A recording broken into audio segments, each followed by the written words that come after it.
Hello दोस्तों, last video हमने बात किया था फंडामेंटल राइट्स के बारे में। जो पिछला वीडियो है वो सभी वीडियो हम लोग ने फंडामेंटल राइट्स के बारे में देखा था।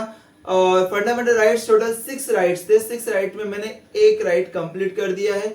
राइट टू इक्वालिटी आर्टिकल 14 से आर्टिकल 18 के बीच में जितने भी आर्टिकल्स आते हैं वो फंडामेंटल राइट्स का राइट टू इक्वालिटी कैटेगरी में आते हैं। सेकेंड राइट हमारे कौन से आते हैं? राइट टू फ्रीडम या स्वतंत्रता का अधिकार। स्वतंत्रता अधिकार में राइट आर्टिकल 19 टू आर्टिकल 22, इसके बीच में जितने भी आर्टिकल्स है वो आर्टिकल राइट टू फ्रीडम के कैटेगरी में आते हैं। उसमें से आर्टिकल 19 अनुच्छेद 19 हम लोगों ने लास्ट वीडियो में देखा था। आज आर्टिकल 20 देखेंगे। आर्टिकल 20 में क्या बोला है उसको यहाँ पे हम लोग डिस्कस कर लेते हैं। और ये सिंपल और आसान भाषा में है जो आपको इजिली समझ में आ जाएगा। आर्टिकल 20 क्या बोला है देख लेते हैं उसके बारे में। आर्टिकल 20 अपराधों के लिए दोष सिद्धि के संबंध में संरक्षण। अपराधों के लिए मतलब आपने कुछ क्राइम किया है और वो क्राइम साबित हो चुका है, उसके ऊपर आपको कोई भी मनमानी सजा नहीं दे सकता। उसको रोकने के लिए, उसके प्रोटेक्शन के लिए ये आर्टिकल 20 आपके संविधान या भारतीय संविधान में लिखा गया है। अभी इसमें 3 कैटेगरी में डिवाइड किया गया है। Article 20 clause 1, article 20 clause 2, article 20 clause 3। ये आर्टिकल क्या बोलता है उसके बारे में हम लोग डिस्कस करते हैं। आर्टिकल 20 क्लॉज 1 में क्या बोला है? भूत लक्षी दांडिक विधियों से संरक्षण। इसको protection from x post facto criminal loss. आसान शब्दों में किसी व्यक्ति को ऐसे अपराध के लिए दंडित नहीं किया जा सकता है जो उस समय अपराध नहीं था जब वह किया गया था।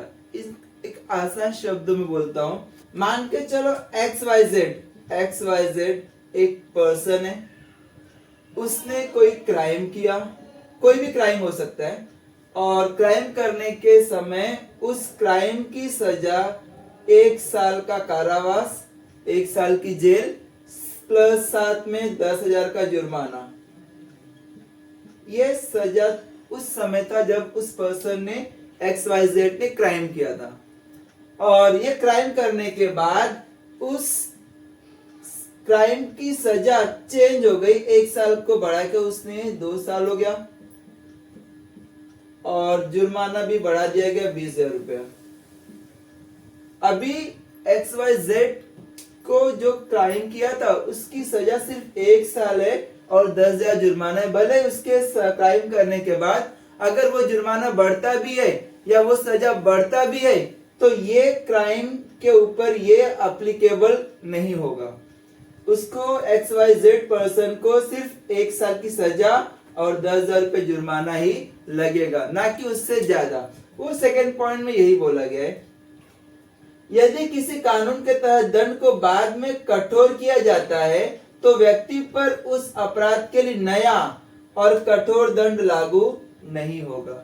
मतलब इसने जो क्राइम किया तो उस समय का जो लॉ था वो लॉ ही उसके ऊपर एप्लीकेबल होगा। लॉ को बाद में चेंज करके तो चेंज करने के बाद जो भी लॉ बनेगा वो लॉ इस पर्सन के ऊपर लागू नहीं होगा।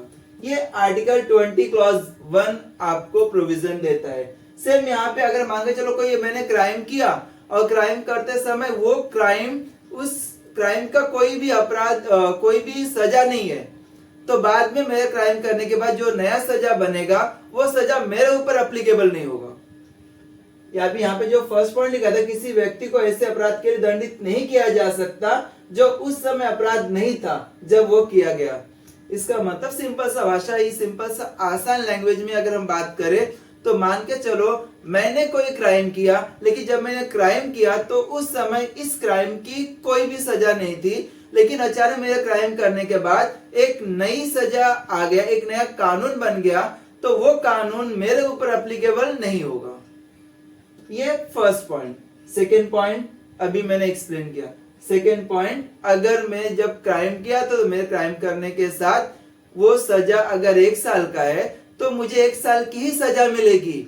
अगर उस सजा को बढ़ाते हैं, कोई कानून पास करके, लॉस चेंज करके, अपडेट करके, या उसका जुर्माना बढ़ाते हैं या तो सजा बढ़ाता है, तो वो सजा, वो जुर्माना मेरे ऊपर एप्लीकेबल नहीं होगा, मेरे बाद जो क्राइम करेगा उसके ऊपर एप्लीकेबल होगा।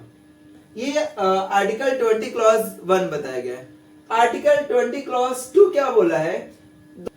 दोहरे दंड से संरक्षण, प्रोटेक्शन फ्रॉम डबल जियोपार्डी।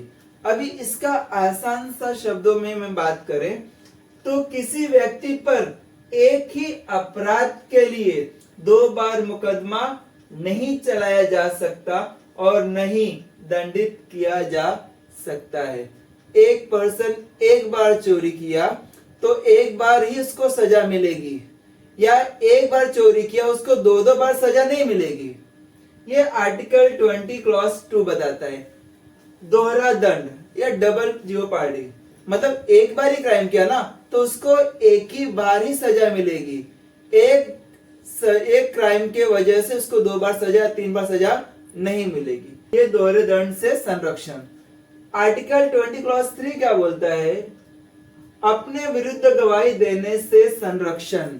मैं खुद अपने ऊपर गवाही नहीं दे सकता, मतलब मैं गलत हूं या मैंने चोरी किया है, जबरदस्ती मुझ पर ये एप्लीकेबल, जबरदस्ती मुझ पर ये थोपा नहीं जा सकता कि नहीं तुम गवाही दो कि तुम गलत हो या तुमने क्राइम किया है। अभी यहां पे देना, किसी व्यक्ति को खुद के खिलाफ गवाही देने के लिए मजबूर नहीं किया जा सकता। किसी व्यक्ति को खुद के खिलाफ गवाही देने के लिए मजबूर नहीं किया जा सकता। मतलब मैंने चोरी नहीं की लेकिन जबरदस्ती उन लोग बोल रहे नहीं तुम मानो कि तुमने चोरी किया है, ये अपराध तुमने किया है, तो जबरदस्ती मुझ पर ये थोपा नहीं जा सकता, मजबूर नहीं किया जा सकता। सेकेंड पॉइंट क्या बोला है? किसी व्यक्ति को कुछ ऐसा कहने के लिए विवश नहीं किया जाए जिससे वह स्वयं को दोषी साबित कर दे। ऐसा किसी व्यक्ति को विवश नहीं करना चाहिए कि भाई कि तुमने अपराध किया है, तुम्हें मानना पड़ेगा, भले मैंने वो अपराध नहीं किया है लेकिन मुझे जबरदस्ती उस पर विवश किया जा रहा है कि नहीं तुम मानो। लेकिन एक और इम्पोर्टेंट बात, यह केवल मौखिक बयानों पर लागू होता है, सबूतों पर लागू नहीं होता है। जैसे दस्तावेज मिल गया, फिंगरप्रिंट या डीएनए एटसेट्रा, कुछ सबूत मिल जाता है कि नहीं भाई इसने क्राइम किया है, तो उस केस में आप बोलो या ना बोलो आपको सजा मिलेगी।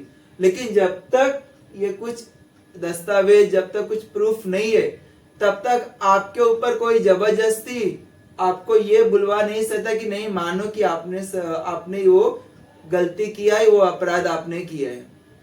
इसका संरक्षण, इसका प्रोटेक्शन आर्टिकल 20 क्लॉज 3 देता है आपको।